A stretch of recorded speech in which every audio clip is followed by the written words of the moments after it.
hablar del mercado de trabajo y los datos que marcó el INDEC en el tercer trimestre del año. Estamos hablando de una tasa de actividad del 48,3%. Estamos hablando también de una tasa de empleo del 45% y un dato que es el que más nos importa es la tasa de desempleo, que son aquellas personas que no tienen trabajo y que están activamente buscando. Esto dio en el tercer trimestre un 6,9%. Hubo una baja con respecto al segundo trimestre, que el segundo trimestre nos dio un porcentaje del 7,6%. Vamos a hablar de estos datos con Martín Sandoval, él es asesor laboral y ya está conectado con nosotros. Hola Martín, ¿cómo estás? Te saluda Paz. ¿Cómo estás, Paz? Un gusto saludarte. Un placer, gracias por estar en contacto. Igualmente. Bueno, ¿qué reflejan estos datos? Donde vemos que quizás el desempleo fue positivo en el tercer trimestre, sin embargo sigue siendo un valor bastante alto.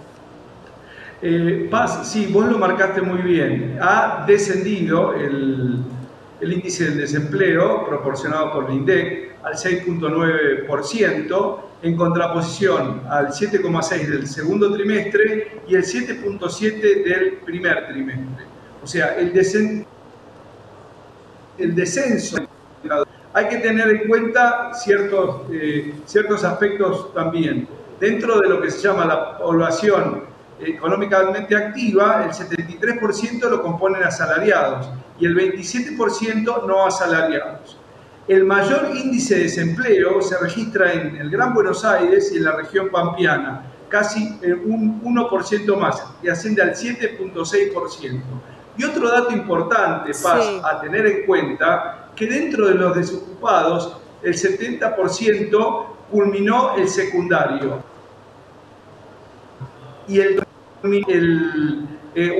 universitario completo o universitario incompleto. Con lo cual, el mayor grado académico alcanzado contribuye justamente a mejorar la empleabilidad, podríamos decir. claro.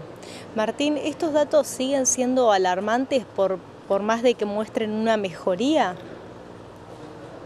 Yo no diría alarmantes, es un dato de la realidad. Claro. Hay un desempleo que se llama friccional, que se da en todas las economías capitalistas del mundo, que puede rondar entre el 5 y el 7%. Un dato que teníamos en la década del 70, exactamente en el 75, en 1975, bueno, falta un poco más, pero de acuerdo a los datos macroeconómicos, a las informaciones del mercado, a las revistas y los diarios especializados, hay una perspectiva de reactivación económica muy importante en nuestro país, que va a impactar directamente en la toma de personal y la incorporación de más personas al mercado laboral argentino en forma efectiva. Claro. Martín, ¿esto de la medida del RIGI favoreció o va a favorecer al mercado laboral? Estimo que sí, Paz. Estimo que sí porque esto viene a un poco a contribuir a disminuir el riesgo país en lo laboral, lo podemos llamar así. Ten en cuenta que un empresario pyme, pequeño, mediano o grande, una corporación, cuando piensa en las inversiones en la Argentina, toma no las ganancias que puede retirar por la actividad de producción o de servicios que realiza, sino también la contingencia, ¿sí? Que puede contratar a una persona. Y hablamos muchas veces, Paz, contigo y otros colegas tuyos de la contingencia laboral, los juicios laborales y la industria del juicio, que paulatinamente va desapareciendo afortunadamente, ¿no? Porque esto retrae justamente la oferta. Si bien contrata, si tiene el temor que le hagan un juicio laboral en consecuencia. Esto es algo muy lógico y de sentido común. Claro, se realizó una reforma laboral. ¿Te parece necesaria y que fue suficiente lo que se planteó? Me parece necesaria, aunque no es suficiente. Bien. Yo creo que se va a tender a un equilibrio, ¿no? Donde en Argentina tenemos muchas tendencias, diría, una tendencia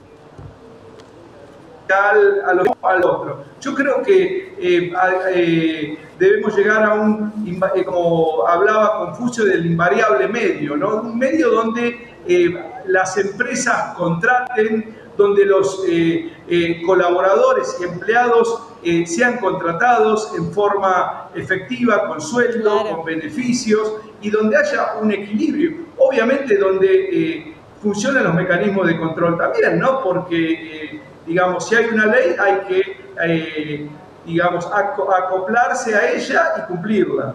Tal cual. Martín, y yendo un poco al liderazgo, que me parece fundamental en las empresas a la hora de acordar y llevar relaciones con sus trabajadores, ¿es un problema que es recurrente? El tema que veníamos conversando con vos antes de la nota es el tema del micromanagement, ¿no? Que es justamente el microliderazgo. ¿Qué sería esto? Un control rígido de cada detalle de la actividad del empleado.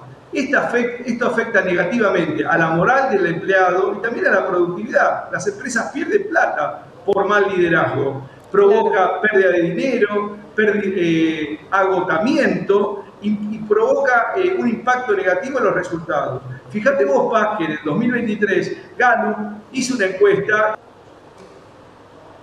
de los decía que experimentaban micromanagement y el 55% de los encuestados pensaban dejar la actual empresa en el término de 2 años. Y esto muchas veces, Paz, podemos decir que no se hace por maldad, sino los líderes por miedo a perder el control, o por miedo a perder reconocimiento hacia los superiores, ¿sí? Y es importante, Paz, si me dejás un minuto más, dar algunas claves para cambiar este estilo de micromanagement. Dale, sí. Por supuesto. En primer lugar, reconocer este problema que existe, el microliderazgo o el micromanagement negativo. En segundo lugar, entrenar el liderazgo práctico, ¿sí? Y vivencial, ¿sí? En tercer lugar, crear una cultura de responsabilidad y no de control. Claro. De responder por los aciertos y por los errores y no que te estén echando la culpa de algo. Claro. En cuarto lugar, delegar con inteligencia. Y en quinto lugar, dar un feedback positivo, constante y constructivo, ¿sí? Celebrar los logros del colaborador y tomar el error que todos cometemos errores, como lo decían los romanos, errar humanum est, errar es humano, claro. Pero tomar el error como oportunidad de aprendizaje.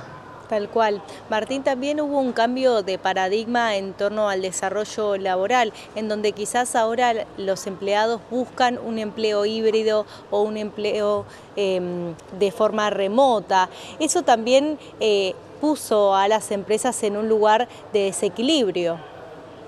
Exactamente, de un equilibrio inestable, ¿no? Como todos los fenómenos humanos, sobre todo después de la pandemia, lo que vos marcás, donde el home office o el trabajo desde casa, el trabajo remoto se hizo obligatorio prácticamente, claro, con la cuarentena casi eterna que experimentamos en nuestro país, con el aislamiento obligatorio. Bueno, y esto cambió un poco las reglas de juego y las consecuencias se están viendo todavía, ¿no? Sí. En los reacomodamientos, donde empresas que hacen trabajo presencial y van flexibilizando estos criterios. Y nosotros, en nuestro rol de atractores de talento, tenemos que mediar entre la necesidad de las empresas de una presencialidad absoluta o relativa y los deseos de los candidatos de tender mayormente a la hibridez o trabajar más desde su casa o de un lugar remoto.